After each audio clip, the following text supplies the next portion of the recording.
Un message d'espoir vigilant, protéger la paix au cœur de l'Afrique. Mes frères et sœurs, fils et filles de cette grande terre. Je viens à vous aujourd'hui avec à la fois espoir et prudence dans mon cœur. Nous avons entendu parler d'un possible accord de paix pour notre région, parrainé par les États-Unis. Après des décennies de souffrance, après des millions de vies perdues, après d'innombrables enfants orphelins et communautés détruites, nous aspirons naturellement à la paix de toutes nos forces. Cette aspiration est juste. Cet espoir est légitime. Mais notre espoir doit s'accompagner de sagesse. La promesse et le péril des accords de paix. Tout au long de notre histoire, nous avons vu de nombreux accords de paix aller et venir.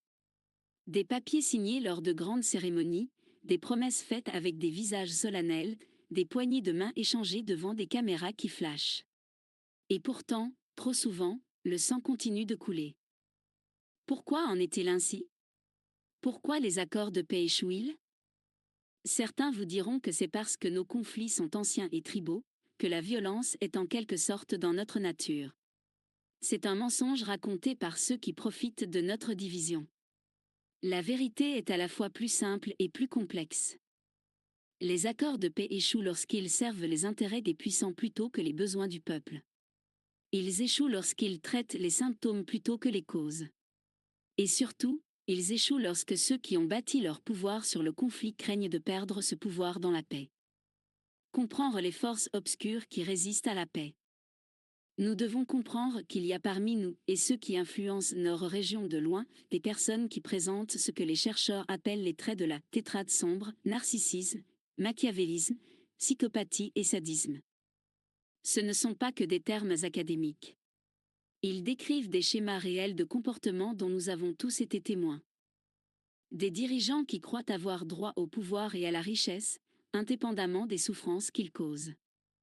Ceux qui manipulent les tensions ethniques et les griefs historiques pour leur gain personnel. Des personnes qui ne montrent aucun remords pour la violence qu'elles orchestrent. Ceux qui semblent prendre plaisir à la souffrance des autres. Ces traits sombres peuvent exister chez des individus, mais ils peuvent aussi infecter des organisations, des entreprises et même des gouvernements. Ils fonctionnent comme des parasites, se nourrissant de l'énergie du conflit et de la richesse de nos ressources. Et voici ce que nous devons comprendre clairement, ceux qui possèdent ces traits ne veulent pas de véritable paix. Ils ne veulent que l'apparence de la paix qui leur permet de poursuivre leur exploitation. Le schéma que nous devons reconnaître. Regardez notre histoire. Regardez le schéma qui se répète. Un accord de paix approche. Soudainement, des attaques mystérieuses se produisent. Le blâme est rapidement attribué, souvent avant toute enquête. Les tensions montent, la confiance s'effrite.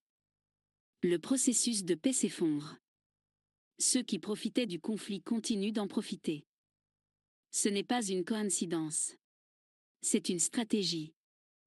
Ceux qui présentent ces traits de la tétrade sombre ont appris à collaborer avec l'entropie, la tendance naturelle des systèmes à se dégrader avec le temps. Ils n'ont pas besoin de construire quoi que ce soit. Ils ont seulement besoin d'introduire de petites perturbations à des moments critiques, et de laisser le chaos faire le reste.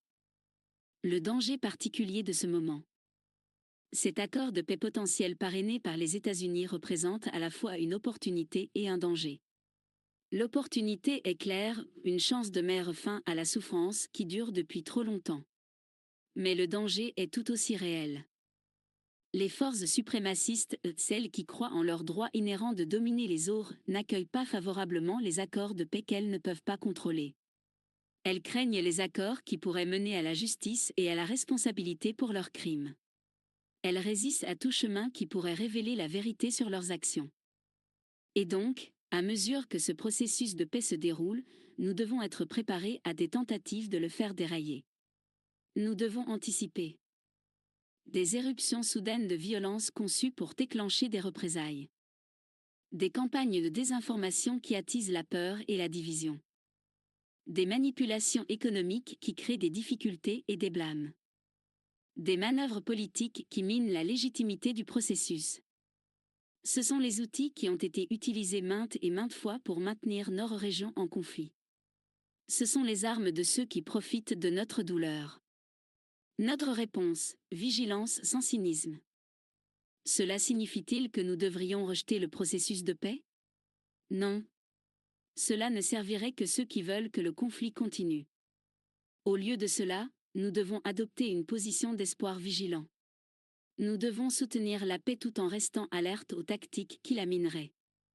Cette vigilance prend de nombreuses formes. Impunité communautaire. Nous devons renforcer les liens au sein de nos communautés et entre elles.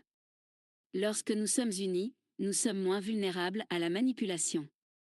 Lorsque nous communiquons ouvertement au-delà des lignes ethniques et politiques, les rumeurs et la désinformation perdent leur pouvoir. Souvenez-vous de notre tradition d'Ubuntu, je suis parce que nous sommes. Ce n'est pas qu'un dicton, c'est une vérité profonde et notre plus grande protection contre ceux qui voudraient nous diviser. 2. L'intégrité de l'information. Nous devons devenir habiles à reconnaître la désinformation. Lorsque nous entendons des nouvelles qui provoquent une forte émotion, surtout la peur ou la colère, nous devons faire une pause et nous demander: qui bénéficie de ma croyance en ceci?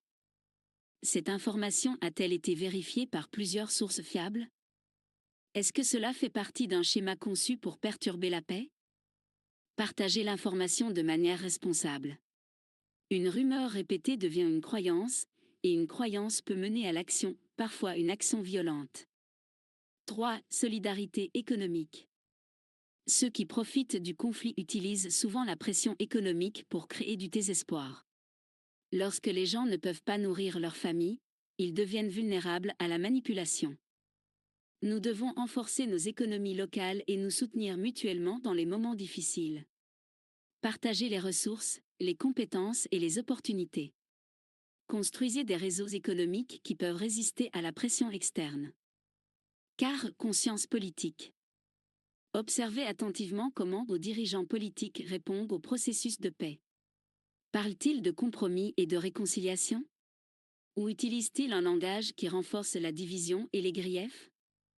Les vrais leaders recherchent le bien-être de tous, pas seulement de leurs propres partisans. Ils reconnaissent que la paix durable nécessite la justice, mais aussi le pardon. Ils comprennent que l'ennemi d'hier doit être le voisin de demain. 5. Responsabilité internationale. Alors que nous prenons la responsabilité de la paix dans notre région, nous devons également tenir les acteurs internationaux responsables. De nombreux gouvernements étrangers et entreprises ont profité de notre conflit. Ils ont extrait nos minéraux tout en finançant des groupes armés. Ils ont vendu des armes à toutes les parties. Ces acteurs doivent faire partie de la solution. L'accord de paix doit inclure des mécanismes pour garantir que nos ressources profitent à notre peuple, et non à des actionnaires lointains. La voie de la résistance indirecte. Face à ceux qui possèdent les traits de la tétrade sombre, la confrontation directe échoue souvent. Comme le mythique Persée qui a vaincu Méduse en utilisant un miroir plutôt qu'en la regardant directement, nous devons utiliser des stratégies indirectes. Cela signifie construire des systèmes de transparence qui rendent l'exploitation visible. Créer des réseaux de communication qui résistent à la manipulation. Documenter les schémas de comportement qui révèlent les véritables intentions. Renforcer les pratiques culturelles qui favorisent l'unité et la résilience. Souvenez-vous, ceux qui possèdent les traits de la tétrade sombre sont souvent habiles à tourner la confrontation directe à leur avantage. Ils peuvent faire apparaître la victime comme l'agresseur. Ils peuvent tordre les mots et manipuler les émotions. Mais ils luttent contre une vérité constante et persistante. Ils ne peuvent pas facilement contrer des communautés unies dans leur objectif. Ils trouvent difficile de manipuler ceux qui comprennent leur tactique. Le pouvoir de notre sagesse culturelle. Nos ancêtres ont fait face à des défis aussi grands que les nôtres. Ils ont développé sagesse et pratique pour protéger l'harmonie communautaire et résister à l'exploitation. Nos conseils traditionnels pour la résolution des conflits, nos cérémonies de réconciliation, nos systèmes de soutien mutuel, ce ne sont pas des reliques du passé mais des outils vitaux pour notre lutte actuelle. Lorsque nous honorons ces traditions, nous puisons dans une puissance plus grande que n'importe quelle arme. Nous nous connectons à la sagesse de générations qui ont compris que la vraie force ne vient pas de la domination mais de l'harmonie. Un appel à l'espoir vigilant. Alors, mes frères et sœurs, à l'approche de cet accord de paix potentiel, je vous appelle à un espoir vigilant. Espoir, parce que la paix est possible. Parce que nos enfants méritent de grandir sans peur. Parce que notre terre est assez riche pour subvenir aux besoins de tous si sa richesse est partagée justement. Vigilance, parce que ceux qui ont profité de notre souffrance ne renonceront pas facilement à leur avantage. Parce que les schémas du passé nous avertissent des défis de l'avenir. Parce que la vraie paix nécessite non seulement l'absence de violence mais aussi la présence de justice. Abordons ce moment les yeux ouverts et le cœur fort. Soutenons le processus de paix tout en surveillant attentivement les signes de manipulation. Soyons prêts à nous tenir ensemble contre toute tentative de rallumer le conflit. Et rappelons-nous que le plus grand pouvoir dans notre région n'est pas détenu par ceux qui ont des armes, de l'argent ou une fonction politique. Le plus grand pouvoir est détenu par les gens ordinaires qui refusent d'être ennemis, qui partagent ce qu'ils ont, qui disent la vérité même quand c'est dangereux, qui choisissent la réconciliation plutôt que la vengeance. C'est le pouvoir qu'aucune personnalité de la tétrade sombre ne peut vaincre. C'est la force qu'aucun manipulateur ne peut surmonter. C'est la force qui, à la fin, apportera une paix véritable et durable à notre terre bien-aimée. Puissions-nous marcher ensemble sur ce chemin, avec un espoir vigilant, jusqu'au jour où la paix ne sera plus seulement une promesse mais notre réalité quotidienne. Amani na Umoja. Paix et unité.